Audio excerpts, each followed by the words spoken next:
Hello, this is Carl Hungus712, and welcome to Episode 3 of my Call of Duty Black Ops Cold War Weapon Guide.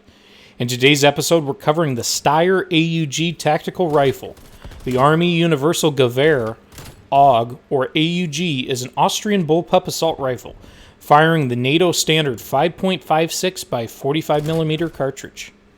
This weapon is unique in that it is a bullpup weapon, meaning that the action and trigger are behind the trigger group.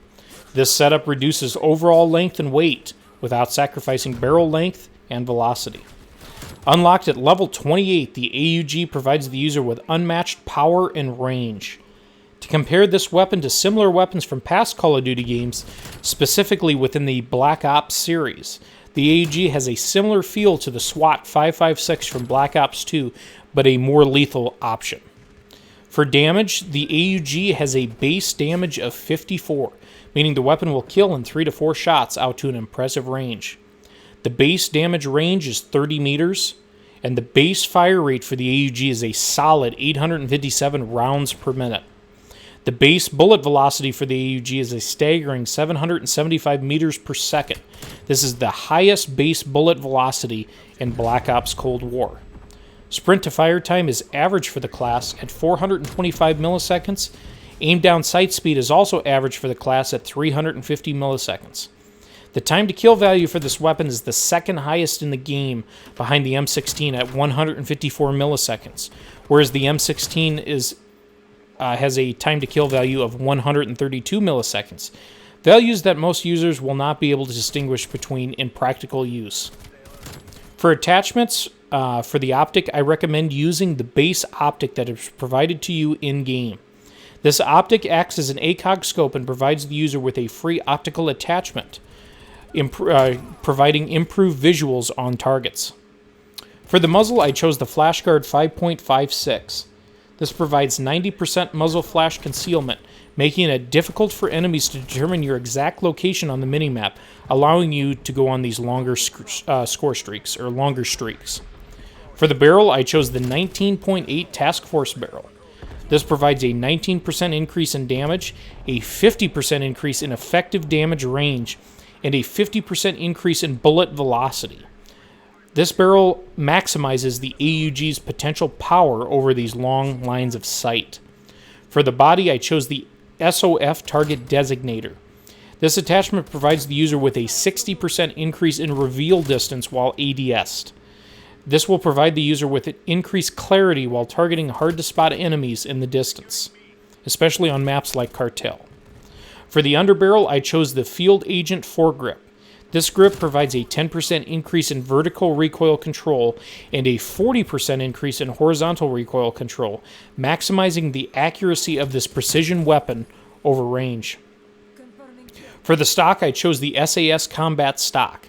This stock provides a 10% increase to shoot movement speed and a 50% increase to aim walk movement speed. This will help the user to have increased speed while being aimed in, allowing the user to strafe and move faster so that the user can stay in their scope longer while utilizing cover from a distance. For the secondary today, I recommend the Diamatti Burst Pistol to go along with the burst theme of this class. This pistol packs a punch at close range similar to that of the AUG. If you're looking for a more flashy option, the combat knife will allow for guaranteed one-hit potential in close ranges where the AUG suffers. For tacticals and lethals, I chose the Stim Shot Needle to regenerate health at a much faster rate to keep the user on their streaks longer. A smoke grenade may also be useful to provide cover to the user to heal and move from power position to another power position. For lethals, I chose the Molotov. The Molotov will force stubborn enemies from behind cover and soften enemies on objectives, allowing for easier kills and elimination kills, increasing score to obtain these higher streaks. For perks, I once again went with the Perk Greed Wildcard to turn our character into a walking juggernaut, providing us with the tools to stay alive longer while remaining immune from incoming lethals. From the Tier 1 slot, I chose Flak Jacket and Paranoia. Flak allows the user to take more explosive damage, while Paranoia provides the user with an alert when an enemy is aimed in. Paranoia allows you to find cover and it also gives away the enemy's position, allowing you to determine how to deal with that stubborn enemy trying to remove you from your power position. In the Tier 2 slot, I once again went with Gearhead and Quartermaster, two useful perks for a conservative playstyle. These perks will keep your field upgrade and tacticals and lethals restored at all times. In the Tier 3 slot, I chose Cold-Blooded and Spycraft once again in order to keep our mini-map clear from these pesky counter-spy planes and to keep us protected from incoming streaks. For the field upgrade, I chose the Trophy system. This will protect you from incoming tacticals since we were not able to choose Tac Mask from the Tier 1 slot, and will also provide more cover from enemies running Danger Close. This is our build, one that suits a long-range, conservative playstyle that focuses on difficult-to-obtain streaks. The AUG is a slower-handling rifle and requires the user to play from a distance to effectively utilize the weapon's strengths. The AUG has few weaknesses, but those nimbler players may give you fits if they are able to get in close to you with shotguns and submachine guns. This is a weapon with unmatched output, along with the M16.